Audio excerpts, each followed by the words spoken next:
Hey guys, tonight we're stepping back into a world of mud-caked boots, scratchy wool tunics, and stomachs that growl louder than the wolves outside the village.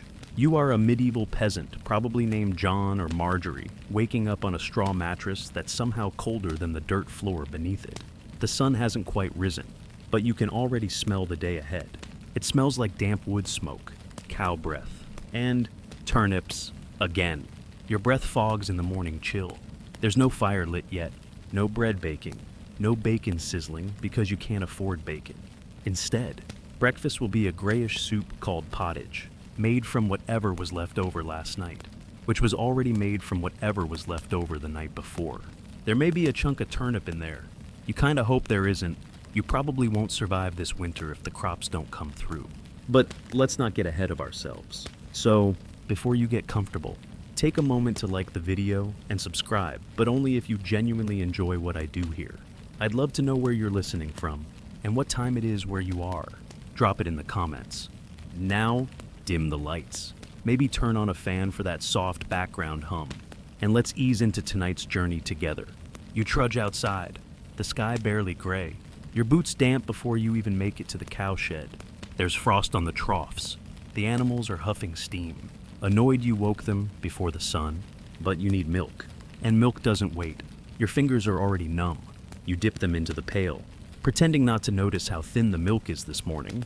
You suspect the cow's been eating turnip greens again. Everything smells faintly of root. Your belly growls. You ate late last night, or rather, you swallowed late. 2 bites of cold turnip and a strip of dried onion. Not the feast of kings. But then again, kings don't spend 3 months a year eating from the same root cellar. You shuffle back inside. The thatch roof above you groans with frost. Your little sister is coughing in her sleep. Your mother is already up, stirring the soup. There's a thin peel of turnip skin floating in the pot, and a smell you can only describe as earthy disappointment. This is your life, and it's not an unusual morning. In fact, this is about as good as it gets. Historians still argue whether the typical medieval peasant diet was mostly tolerable or quietly horrifying. The truth is, it depended on the season, the harvest, and whether your lord decided to raise the rents that year. But one thing everyone agrees on, you're going to see a lot of turnips. The funny thing is, turnips didn't start out as your enemy. They were once seen as a clever crop hardy, cheap, and reliable. But as time went on and options shrank, turnips stopped being a side dish and became the entire plate. There's an old saying in your village, half joke, half complaint.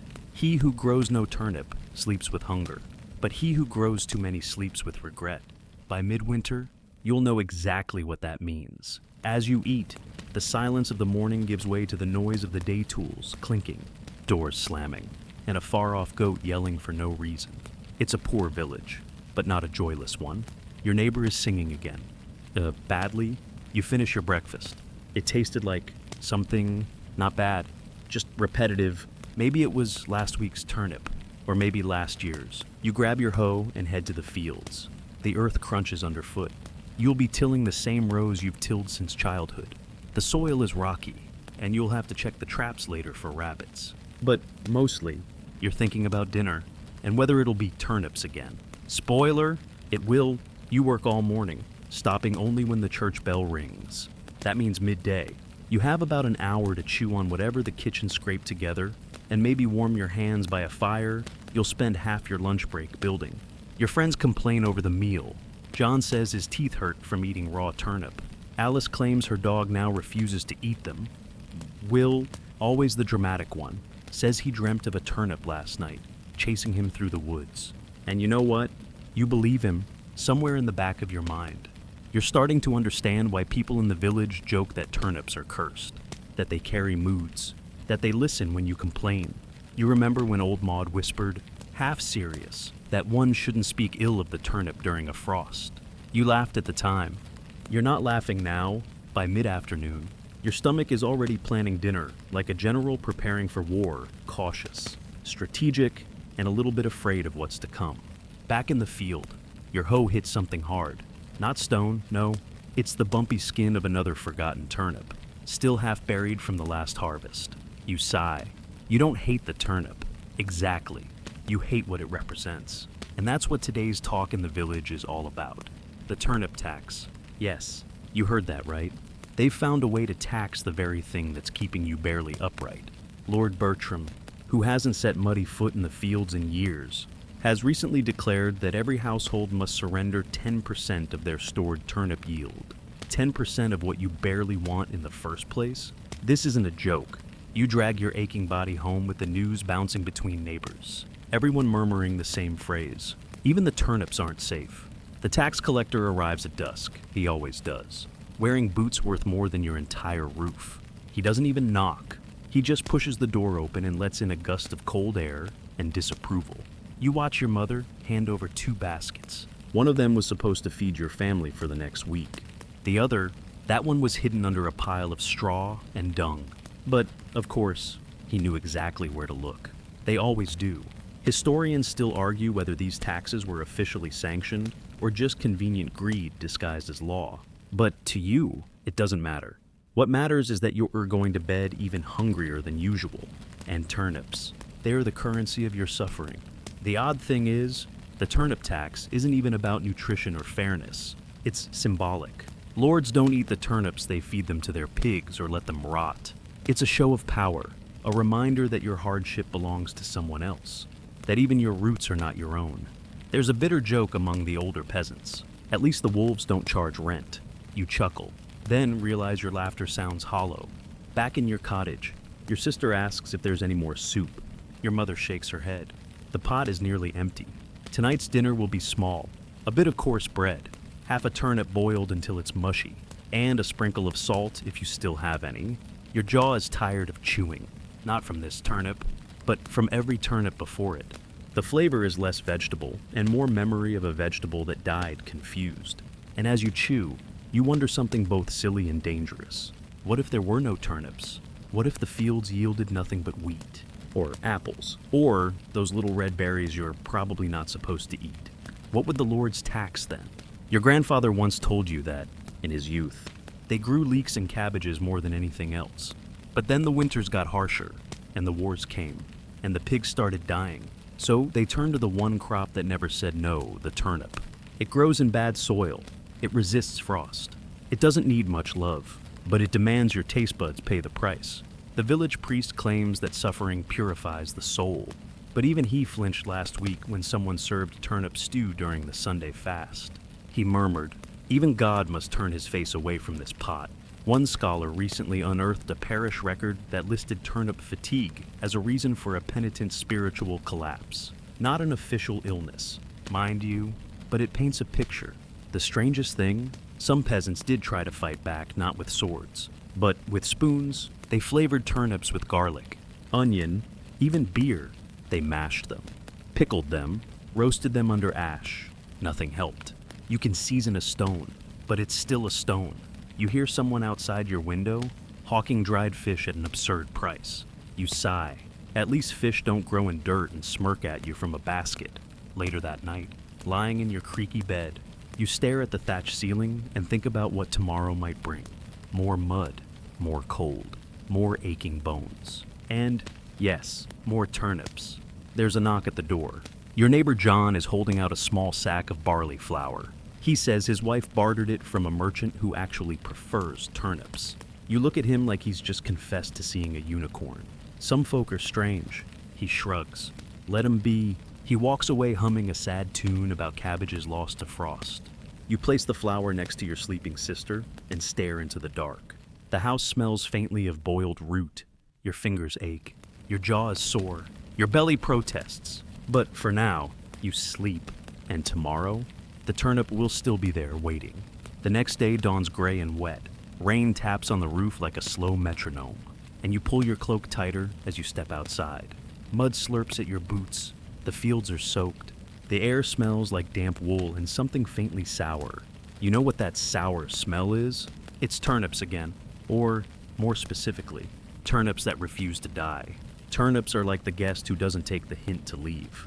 They grow in frost, in shallow dirt, in soil so poor that even weeds think twice. They are the last vegetable standing when everything else gives up, which, depending on the week, is either a blessing or a bleak cosmic joke. The reason you can't get away from them is because they won't get away from you. Turnips were originally considered a fallback crop in many parts of Europe, but by the High Middle Ages, they had quietly overrun peasant fields like an invasive species with a smug personality. While your ancestors once rotated barley, oats, and legumes, the turnip slowly muscled its way into the calendar. Spring planting, autumn harvest, winter storage turnip, turnip, turnip. Historians still argue whether this root dominance was due to environmental pressures or simple convenience. Maybe both. But whatever the cause, you're left with a crop that just keeps showing up. You step carefully around puddles as you walk toward your neighbor's field, where a few more root vegetables are being pulled up for drying. The rain doesn't bother the turnips. Of course, they're thriving. Meanwhile, your joints are reminding you that you're not 17 anymore. As you reach the edge of the fence, you see young Alice and her brother digging. They're not laughing, not singing, just working. You call out a greeting, and she grins wryly, waving a particularly lumpy turnip in your direction, like it's some kind of sad trophy. "This one looks like a bishop," she says. You chuckle. "Probably smells like one." Two, the joke lands, barely, back at your own plot. You begin pulling weeds. Though there aren't many, the turnips don't leave much room for competition. They bully out the other plants, drink up whatever moisture the soil offers, and make sure their knobbly roots dominate every corner. There's something eerie about them, how they seem to thrive on neglect, how they pop up where you didn't plant them, how they sometimes split open in the ground with a noise like a whispering cough. There's an old story your uncle used to tell around the fire, a cursed patch of earth that grew turnips in the shape of skulls. Of course, he'd had too much meat that night, or maybe not enough. Still, it sticks with you. You pull up a particularly large turnip and stare at it. The root is twisted, like it grew in a circle trying to escape itself. You wonder if plants ever feel trapped. Your stomach growls again. You head home with your arms full of turnips. They bump against your hip like a sack of wet stones. You know exactly what's going to happen when you walk through the door. Your mother will sigh. Your sister will try to smile. And someone will mutter the question that haunts your every meal. "Can we have something else?" The answer is no. You drop the turnips by the hearth. The fire's weak today. Wood is scarce. And dry wood is practically sacred. The smell of old stew still hangs in the air, thick, sour, clinging to the walls. Your mother cuts into one of the roots, revealing a white flesh tinged slightly green at the edges. She sniffs it, nods. "Still good," she says. Still good is a relative term. It means not rotting too much. To make dinner interesting, she tries a new tactic, grating the turnip into shreds and frying it on a hot stone with goose fat. You watch the edges curl and brown. It almost smells promising, but the taste, bland, soft, a little bitter, like everything else in this season of sameness. Later, as you sit near the fire and your sister pokes at a splinter, you hear someone in the village talking about green stew. It's a kind of turnip soup with foraged herbs and, if you're lucky, a little bit of rabbit. You daydream about rabbit, maybe tomorrow.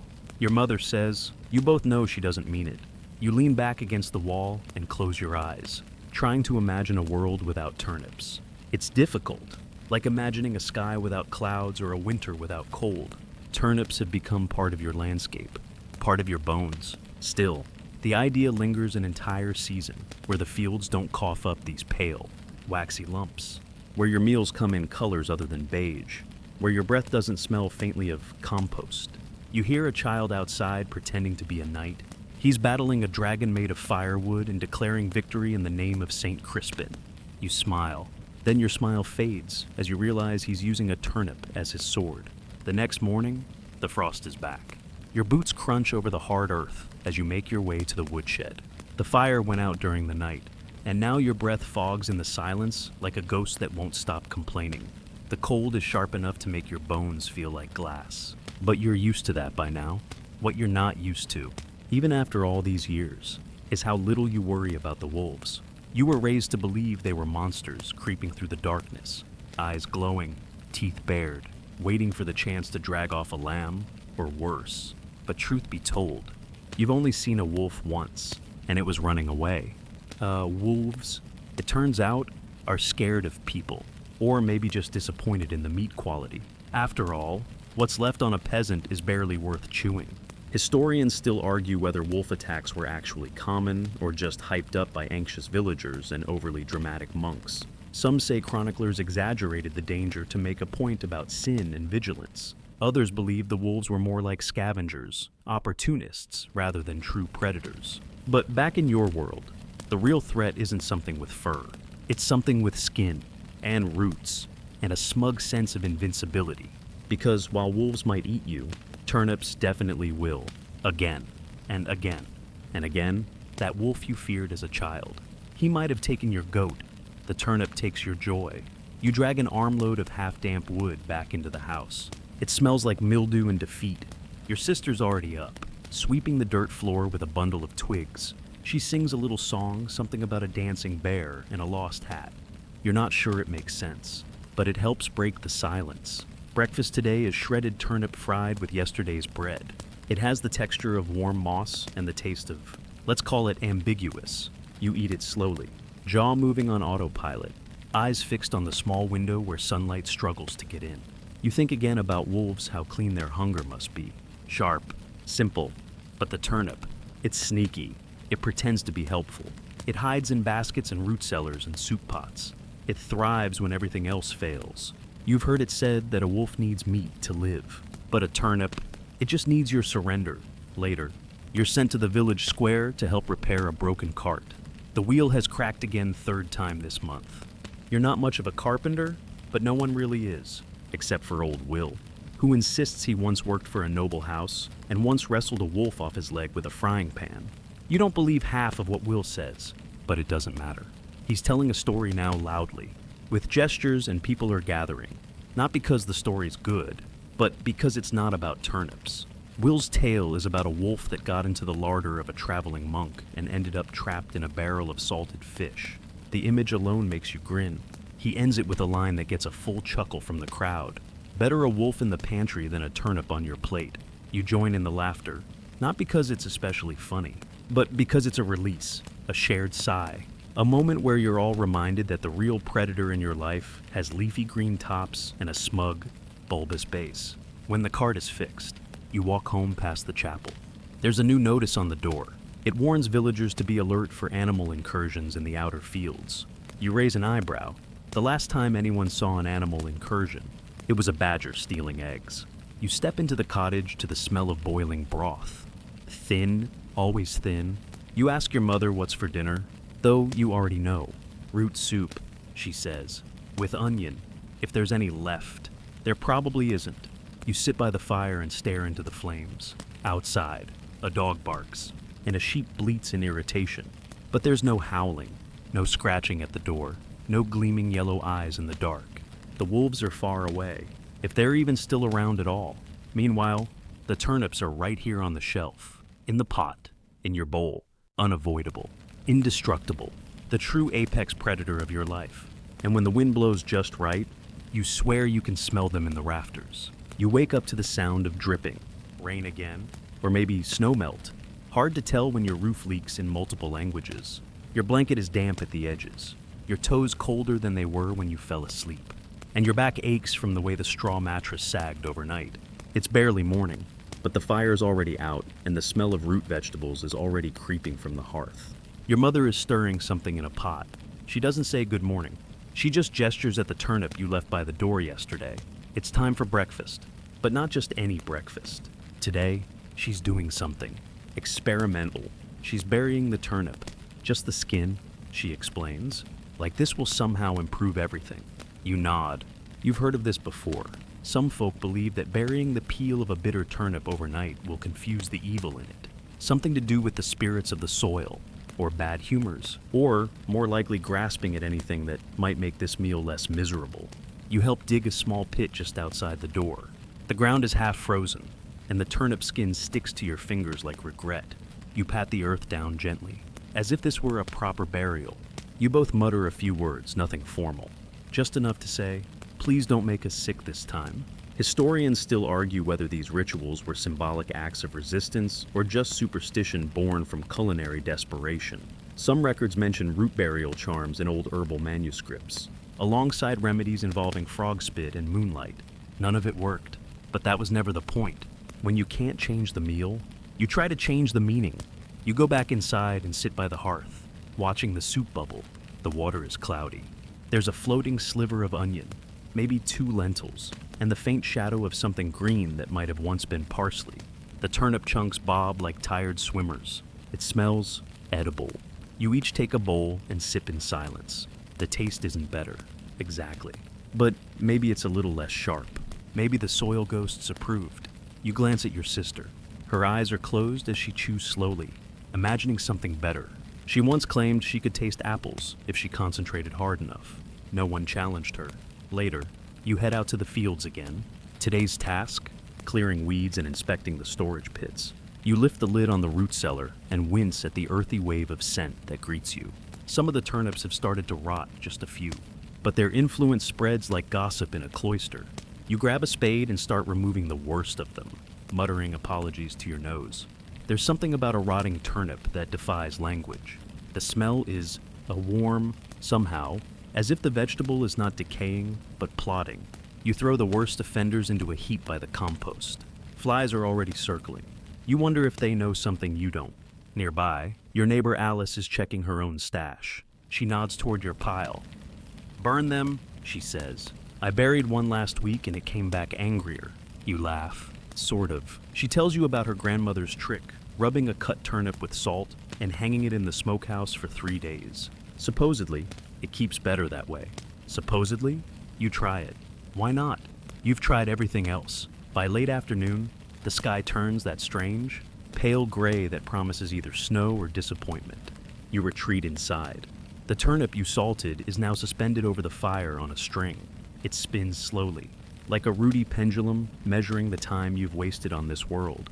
You sit on the floor, leaning against the wall.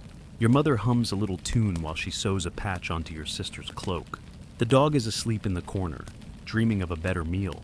Dinner is the same soup reheated with a scrap of last week's bacon rind. The broth tastes faintly like memory. It's not good, but it's warm. You eat quietly. No one complains. That's the worst part. No one complains anymore. You've all accepted it. The turnip is your fate, your burden, your bland destiny.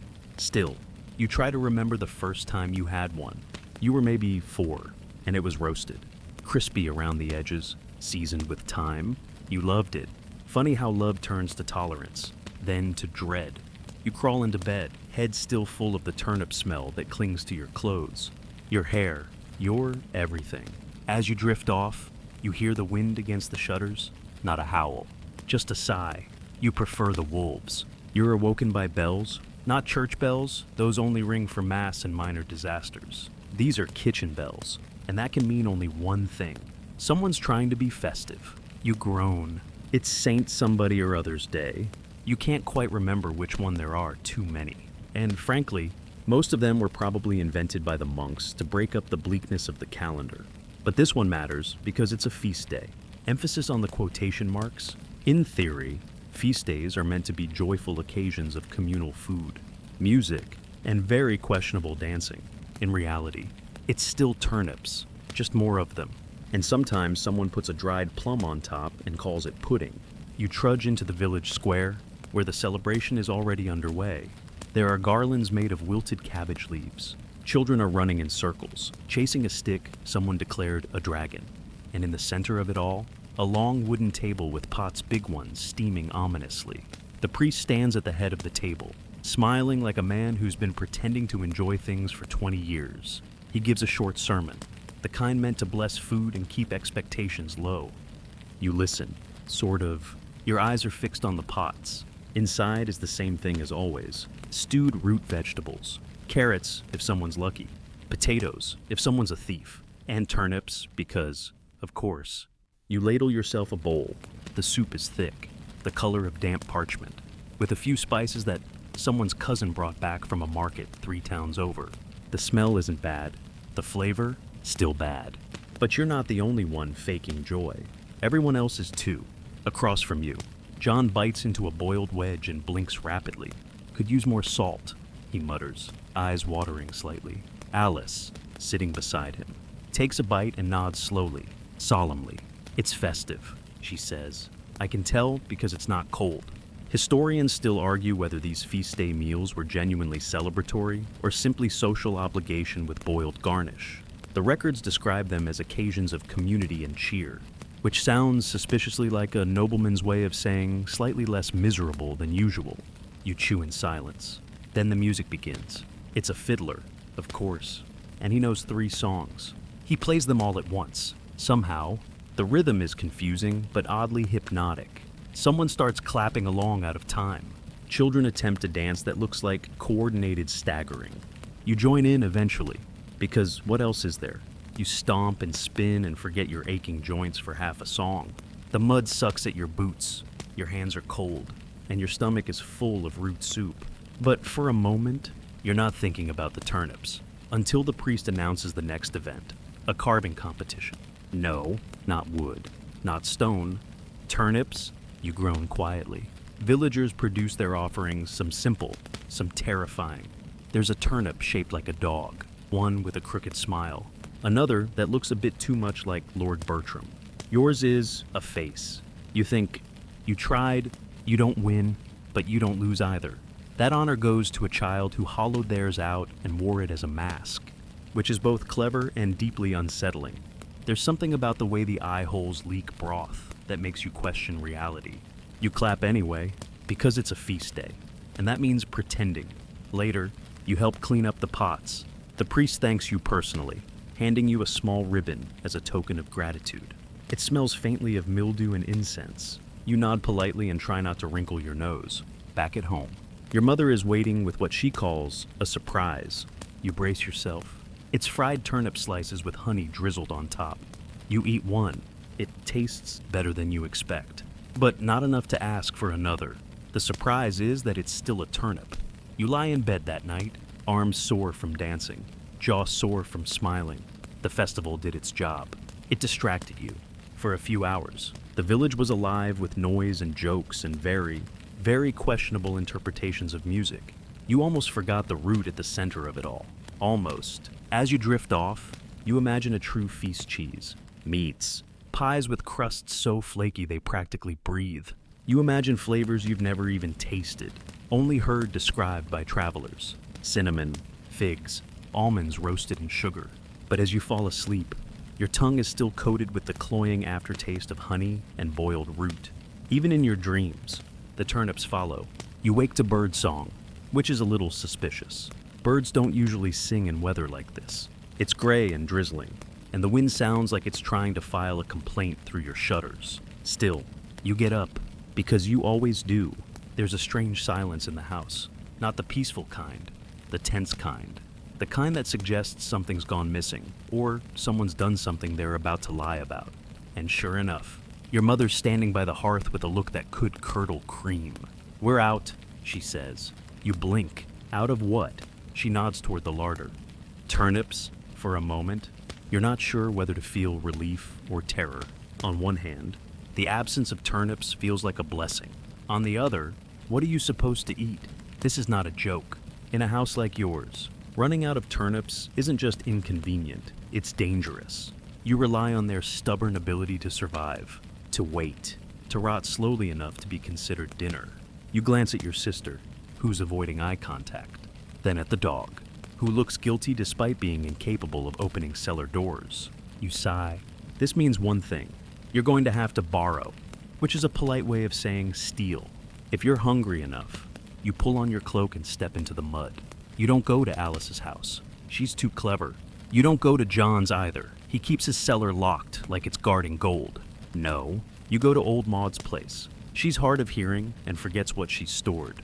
And besides, last week she called your sister Turnip Breath, so you feel marginally justified. You creep around back, heart pounding like you're raiding a dragon's hoard. You lift the hatch on her root cellar and peer inside. Sure enough, turnips. Dozens. Some starting to sprout, some soft, but all technically edible. You take 3. Just 3? You leave the rest. Your hand trembles slightly as you pull the hatch closed.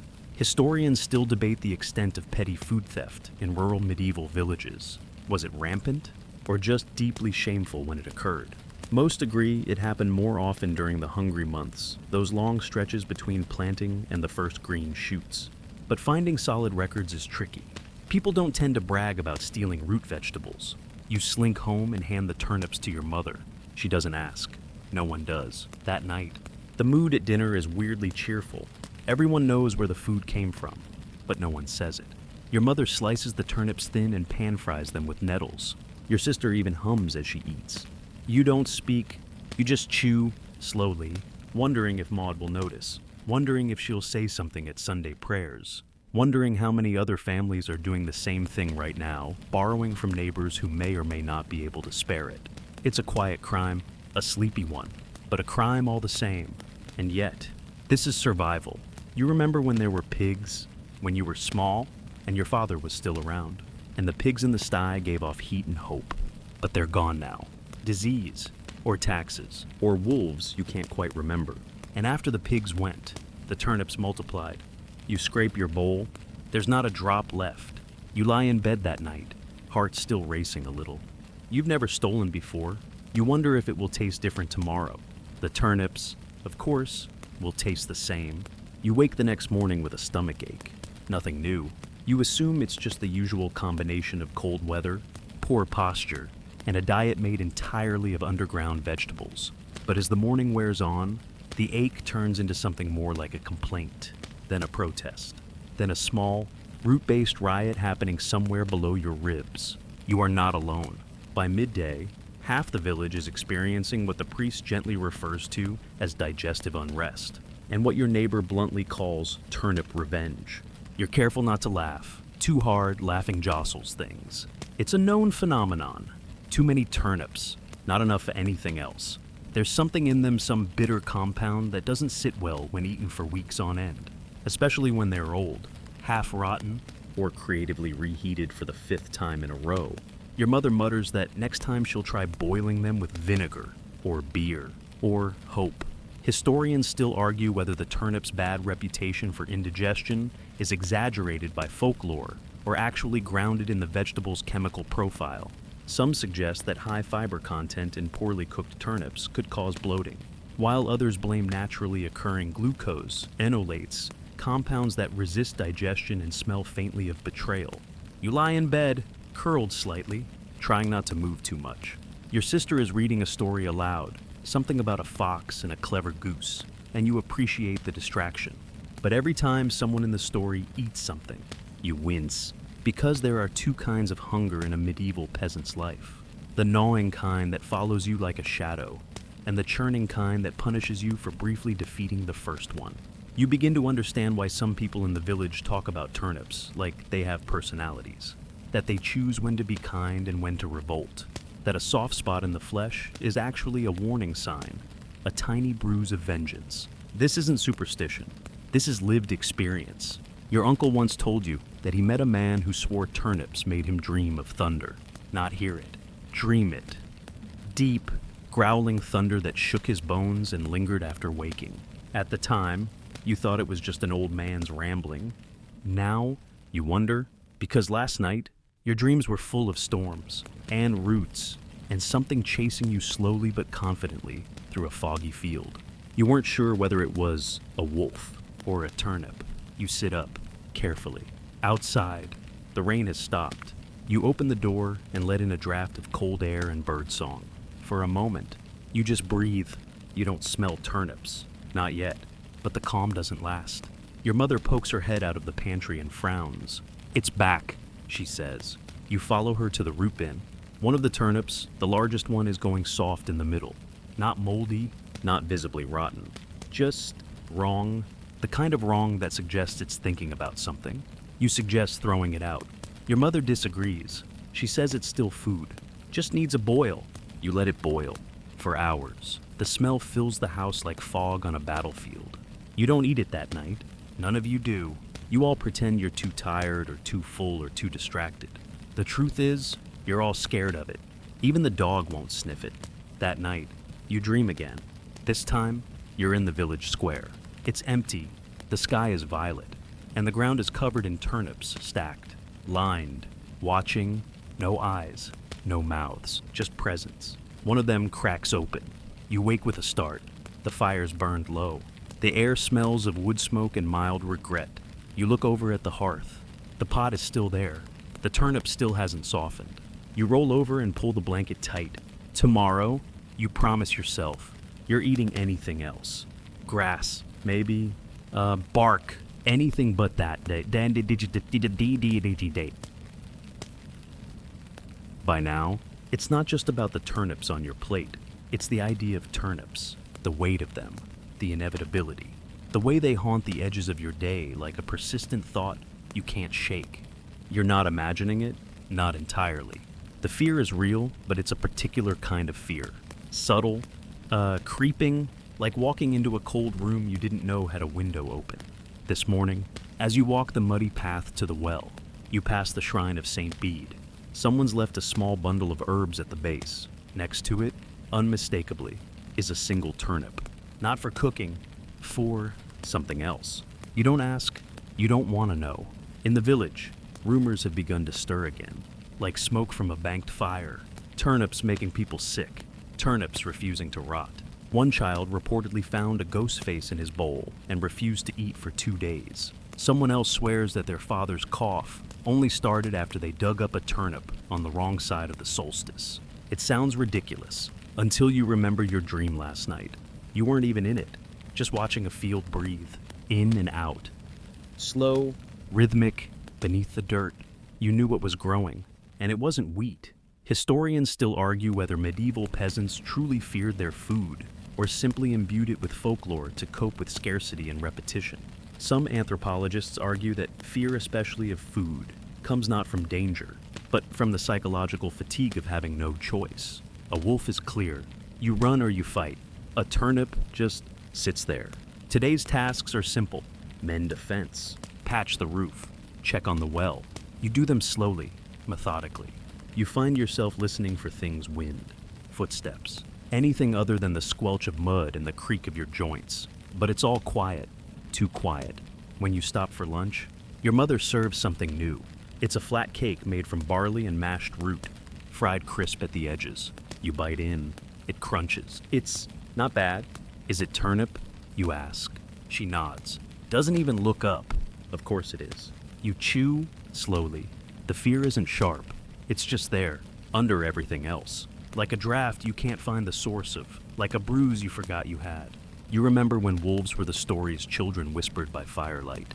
They had names, personalities, some clever, some cruel, but they were always somewhere else, in the woods, on the hills. Now, the wolves have faded. It's the turnips that keep you up. You go for a walk after the meal, down the trail toward the southern field, where the land rises a little and the grass grows longer. There, half hidden by stone and moss, is the old circle. No one talks about it much. A ring of standing stones, worn and half sunk, older than the village, maybe older than names. Someone's left another offering, 3 turnips, carefully arranged, one cut open, one wrapped in cloth, one whole, perfectly round. You walk past, eyes averted, not because you're scared, but because you might start to understand it. That night, dinner is thin, a few slices of root, boiled with stale beer. Your sister sneezes 3 times in a row and insists she's allergic to turnips now. You almost believe her. Afterward, you sit by the hearth and watch the flames. The turnip from 2 nights ago, the big one, the one that wouldn't soften, is still sitting on the shelf. No one's touched it. It hasn't rotted. It hasn't shriveled. It just waits. You try not to look at it too long. Later, in bed, the dreams return. This time, the field breathes faster, and you wake to the sound of something tapping at the window. The sound at the window doesn't return. You lie there in the darkness for a while, frozen not with fear exactly, but with that peculiar tension only peasants know. The tension of not knowing whether a sound is worth reacting to. The roof might be sagging, the shutters might be loose, or maybe, just maybe, the wind has figured out how to knock. You eventually drift back to sleep, but your dreams stay shallow and odd, like soup made from dishwater and half a thought. You wake before dawn, not out of choice. Your stomach pulls you from sleep, gurgling in protest. It's not hunger, not exactly. It's weariness. Your body is tired of digesting turnips. You sit up, rubbing your eyes, and look across the room. The big turnip is still there, sitting in the exact same position. like a guest that refuses to leave or offer conversation. You decide to ignore it. For now, the morning routine resumes. Firewood, ash scraping, cow milk that smells faintly of regret. Your mother tries to be cheerful by whistling something that might once have been a song. It just sounds like a sad kettle now. Breakfast is a thin porridge with grated turnip. Your sister makes a face, but eats it anyway. Hunger is persuasive. Later, as you walk to the edge of the field, you're hit with it all at once. The smell. Not the usual rooty, earthy scent of fresh harvested turnips. No, this is different. Stronger, heavier, like someone boiled root vegetables in a closed room for too long and then sealed that smell into the clouds. It's winter now, officially. The frost lingers longer. The ground is hard, and everything you touch feels colder than it should. But the turnips, oh, they love it. They thrive in it. You dig one up with your gloved hand and feel its smug roundness pushing through the soil like a cold fist. You don't smile. You just carry on, because this is the month when things get hard. Really hard. When the storage runs low. When the pigs have long been slaughtered. The chickens are molting. And your stomach is reduced to old bread and bitter greens if you're lucky. And turnips. Always turnips. You walk past Old Will's cottage and wave. He doesn't wave back. He's hunched over something by his fire pit, muttering. You think you hear the word curse. You don't ask. Historians still argue whether peasant fears in winter were rooted more in starvation or in isolation. Some suggest that the hunger was almost secondary, a known, expected pain, while the deeper fear came from the mental weight of sameness, of endless gray days, endless root vegetables, endless silence broken only by the sound of your own breathing and the occasional neighbor screaming at a goat. You return home by midday. The sun never really rose. It just dimmed the dark. Inside, your mother is trying a new recipe, if you can call it that. She's mashed the turnips with lard and baked the mixture into patties.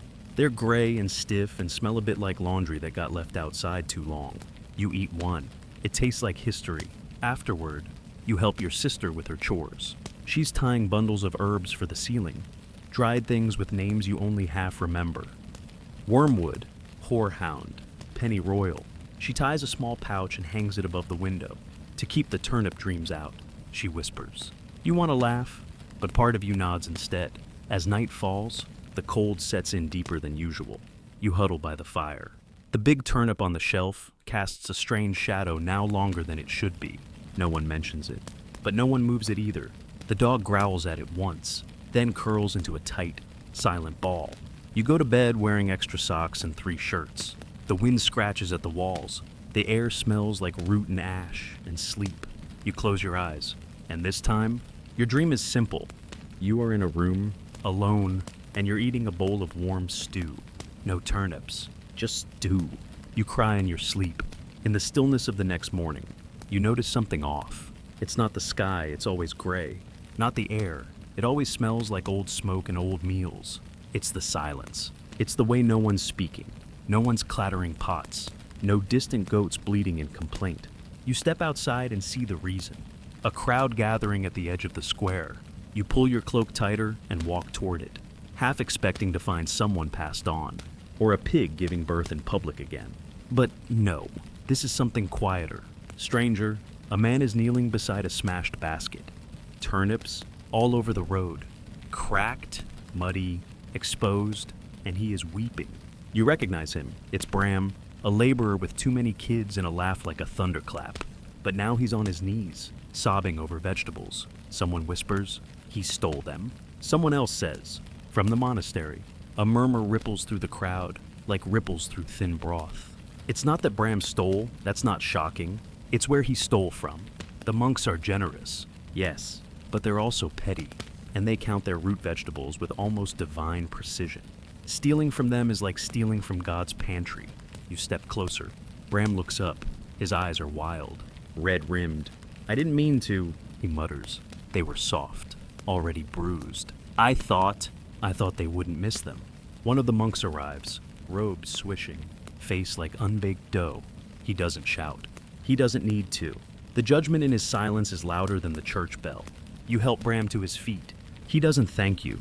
His hands are trembling. His mouth moves, but no sound comes out. He looks at the turnips like they betrayed him, which, in a way, they have That night, the village is quieter than usual. No singing, no stories. Just a low fog settling over rooftops like a scolded blanket. You sit with your family by the fire. Your mother stirs a pot with slow, weary motions. The dog's ears twitch at every creak. Even the big turnip on the shelf seems subdued. Dinner is thinner than usual. Your sister asks, quietly, "Are we going to steal too?" No one answers. Because the answer is probably, historians still argue whether food theft among peasants was common enough to be overlooked or serious enough to be punished with intent. The truth lies somewhere in between. People stole to live. Sometimes they were caught. Sometimes they were forgiven. But the worst punishment was often internal, the shame of needing to steal the thing you already hated.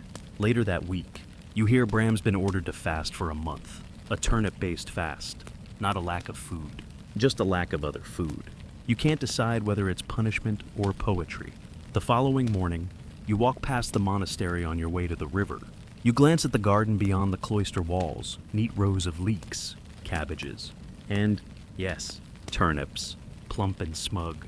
One of the monks is digging. He looks up, sees you, nods.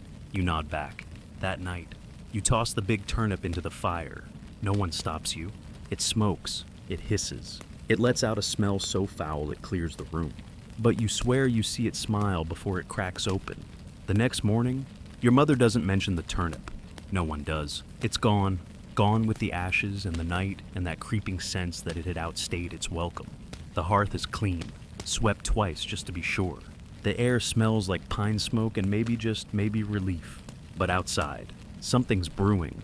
At first, it's just murmurs, muttered complaints by the well, scowls shared over loaves that barely hold together, grumblings behind church pillars after Mass. Then the words start to sharpen. "We give everything," someone mutters. "They take everything," someone else replies. "And what do we get?" Turnips. The anger isn't loud. Not yet. It's the kind that builds in the belly slow, patient, simmered like soup over low fire. You can feel it in your chest. For generations, peasants have accepted what they were given stones. Frost, taxes, and turnips. But now, for the first time in your life, you see people questioning, not in grand speeches, in small shrugs, in narrowed eyes, in the way Alice refuses to bow to the steward on his horse. Historians still debate how often food shortages led to full-scale peasant uprisings. Some records speak of riots over grain, others over unjust tithes, but scattered among the great events are the quiet rebellions. The stolen apples, the burned fields, the turnip thrown through a manor window. This is not a riot, not yet, but the signs are there. It starts, as always, with a child. Little Tom, 6 years old, missing 2 teeth and 3 good ideas, throws a half-rotten turnip at a passing cart belonging to the steward. It hits the wheel, bounces, splatters. People laugh. Not a lot, just enough. The steward doesn't stop. The next day, someone ties turnips to the chapel door in the shape of a cross. A joke, a warning. No one claims it. The priest preaches about gratitude and obedience that Sunday. His sermon includes the phrase, "Even the humble root serves a divine purpose." You cough so hard you miss half of it. Then, someone does the unthinkable. They dump turnips, perfectly edible ones, on the manor steps. Dozens, piled like an offering and a threat. The steward's servants clear them quickly, but the smell lingers, acrid, defiant. You weren't part of it, not directly, but you might have mentioned it to someone. Maybe. In the tavern that evening, there's an energy you haven't felt in years. No one's drunk, no one can afford to be, but people are alive. They talk about bread, about meat, about taxes that make less sense every season. And always, the phrase comes back. Even the wolves leave us alone, but the turnips never do.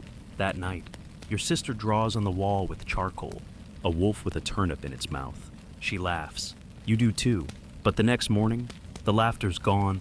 A warning is nailed to the tavern door. All surplus produce is now to be reported. No waste, no refusals, no resistance. You recognize the seal.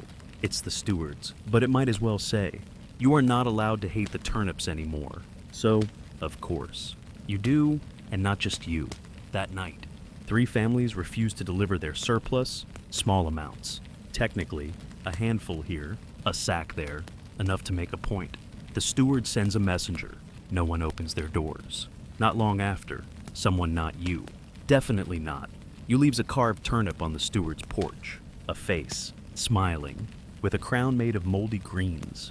It's beautiful in a sinister sort of way. The steward doesn't come into the village for a week, but the point has been made. This isn't a rebellion, not officially. No swords, no banners, just turnips, thrown, burned, buried in symbolic places. The quiet uprising of the root-weary. Snow begins to fall. Soft, slow, silent, like it's trying not to disturb anyone. You wake to a world softened at the edges. Roofs sugar-dusted, paths blurred. Everything looks cleaner under snow, even the memories. You step outside and take a breath so cold it makes your teeth ache. The fields are still there beneath it all, of course, still frozen, still harboring their pale root secrets. You know what lies beneath that white layer? The pit, the cellar, the old rows where turnips once crowded like hungry ghosts. You trudge toward the woods. There's talk of something strange, something found after the first frost, buried under the roots of the old elm. You don't believe it, not really, but curiosity has teeth. You arrive to find John already there, standing in silence with a few others. No one speaks. Before them lies a small hollow in the snow. Inside, a clutch of turnips, mold-covered, split open, black veins like cracks in parchment. Nothing shocking except for the shape they've taken. A ring, not planted, not harvested, just arranged. Your breath catches. Alice finally says it. That's not normal. No one disagrees. Historians still argue whether medieval superstitions were based in actual belief or simply boredom enhanced by hunger. Some scholars think peasant rituals were mostly performative disguised prayers, misplaced hopes. Others believe something deeper, more primal, that humans surrounded by silence and suffering will make meaning from anything, even a vegetable. And sometimes, the turnips make meaning themselves. You stay only a moment longer. That night, back at home, your mother prepares something she calls sacred broth. It's an old recipe half story, half habit made only during the first snow with parsley, vinegar, salt, and of course the last of the season's turnips. She says it keeps the rot away. You sip it slowly. The taste is sharp, not unpleasant, not good either, but it warms your throat and your bones and your heart in ways you don't entirely understand. Later, you and your sister help your mother burn the turnip peels in the fire. Not for flavor, for luck. Each crackle is a tiny defiance. You ask your mother if she remembers the time old Maud tried to bury her entire harvest because the roots were whispering. She snorts. And it worked, she says. They shut up, didn't they? You both laugh, even though it doesn't make sense. As the fire dims, your sister leans in close and whispers, "I had the dream again." You don't need her to explain. You've had it too. You're walking through a field at dusk. The rows are endless. The air is damp, and something is waiting beneath the soil patient. Ancient, pulsing with slow hunger. In the dream, you kneel. You dig, and you always find the same thing. A turnip. Perfect. Silent. Watching. You lie awake longer than usual that night, staring at the ceiling. Snowflakes tap the window. The house creaks. Somewhere outside, a fox yips. But that's not what keeps you awake. What keeps you awake is the fear that one day, the turnips might not be there, and that you might miss them. You don't know what wakes you. Maybe a dream. Maybe the wind. But the first thing you notice when you open your eyes is that the house is unusually warm. Not hot. Just less cold than expected. Your mother has already stoked the fire. A rare thing before dawn. The smell of something roasting gently fills the air. For one glorious, half-conscious moment, you think not of turnips, but of meat roasted, dripping, sizzling. But you're a peasant. You know better. You sit up slowly and look over toward the hearth. She's cooking turnips, but they're sliced thin and laid across a stone slab set just above the coals. There's butter involved. Butter? You haven't seen that since midsummer. And she's added herbs, parsley, perhaps, or thyme. It smells real. It smells hopeful. She notices you watching and shrugs. Found a bit of butter in a jar I'd forgotten. Then, a half smile. Don't ask about the smell. Just eat fast. You do, and you don't ask. It's good, almost too good. The crispy edges, the buttery softness, the salt, all come together to remind you that turnips can be food, not punishment, not mockery, not vague regret in root form. You glance around the table. Your sister is chewing in a daze. The dog is sitting politely, expectantly. Your mother has sat down for once, not moving to stir or mend or sweep. It feels like a holiday, even if it isn't one. And you remember, the turnip wasn't always the enemy. Long ago, when other things still grew, turnips were useful. They filled bellies when the barley failed. They lasted longer than squash and didn't attract as many rats. A miracle of a sort, the kind that doesn't sparkle, but doesn't let you die either. Historians still debate whether medieval peasants appreciated these small mercies or simply endured them. Some records hint at gratitude for roots that could survive frost and neglect. Others speak of resentment, bordering on spiritual exhaustion. But today, you feel something like peace. After breakfast, you walk through the village. Snow still lines the thatch roofs, but the sky is clearer. Pale blue peeks through, rare and tentative. A few children are attempting to build something a man made of snow and turnip eyes. You nod approvingly. Better the turnips watch you than follow you. Outside the blacksmith's hut, old Will is talking about the turnip fire. Again, his name for the small rebellion that never quite became one. He swears someone once smuggled a sack of parsnips through the steward's gate during the uprising. No one even knew what they were. He chuckles. Thought it was albino carrots. Caused more confusion than flames. Alice is there too, smiling. I don't mind them, she says. They're honest. You always know when a turnip's gone bad. She's not wrong. At home, your mother is boiling peels for stock. She hums a song you don't recognize. Your sister is scraping charcoal from the hearth for ink. And you find yourself thinking absurdly, quietly, that things might be all right. Not good, but all right. There's a story your grandfather used to tell about a town that offered its best vegetables to the gods in spring, turnips included. They'd carve faces in them, burn them at dusk, and ask for a better harvest. One without worms, one without wolves, one with just a little cheese. It didn't always work, but it gave people something to hope for. Tonight, as the wind softens and the fire dies down, you look at the last turnip on the shelf. It's small, unassuming, not glowing, not twitching, not split with mystery. Just a vegetable. You turn it in your hands. It's solid, heavy, real. You place it back on the shelf, but this time, without dread. You climb into bed with warm socks, a full belly, and a quiet mind. And for the first time in weeks, you sleep without dreaming of fields. The winter stretches on, but something has shifted. You feel it in the way your neighbors speak, still tired, still hungry, but laced now with a kind of cautious humor. The turnips haven't gone away. No one expected them to, but their grip seems looser, not because they've changed, because you've adapted again. As peasants always do, you help Alice dig out the frozen trench behind her cottage, where she stores what she calls her second-best turnips, the ones too knobbly for stewing, too bruised for trade, but not yet soft enough to throw out. She grins as she holds one up, shaped vaguely like a crooked pear. This one looks like our steward, she says. You both laugh harder than the joke deserves. Later, while you mend a fence along the southern path, you overhear a conversation between two shepherds. One claims his sheep have developed a preference for roasted turnip rinds. The other nods solemnly. It's all in how you season them, he says. There's a kind of healing in the absurdity. You stop fearing the dreams, too, or perhaps you just stop remembering them. Either way, when you close your eyes now, you mostly sleep, deep and dreamless. The turnip fields remain in the waking world, right where you left them. At church, the priest no longer mentions the divine humility of root vegetables. He's shifted his focus to sermons about patience and mercy and preparing for spring. No one minds. You and your mother walk home in silence afterward, the wind tugging at your cloaks. She talks of planting barley this time, maybe a few leeks if the seeds still sprout. She doesn't mention turnips. You both know they'll grow anyway. They always do. In the evening, your sister decides to cook. She slices a single turnip thin and tosses it in vinegar with dried herbs, then lays the slices on warm bread. The smell is tangy, surprising. The taste, not bad.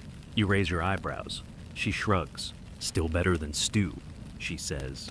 And it is the big turnip on the shelf, the one you feared. Then burned is gone. But you remember it sometimes, not with dread. Exactly. More like remembering a winter storm that left everything white and quiet and still. It's part of your story now. You wake the next day to birdsong again, real this time. Louder, sharper. The sky is brighter, and the snow is softening at the edges. Drips fall from the thatch. Mud peeks out in places. And the village smells faintly of earth again. Damp, raw. Ready. You stretch your arms and breathe in the new air.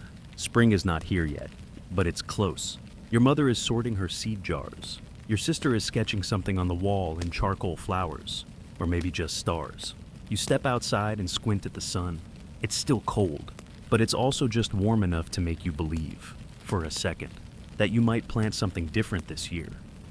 Parsnips, radishes, beans, maybe even nothing at all.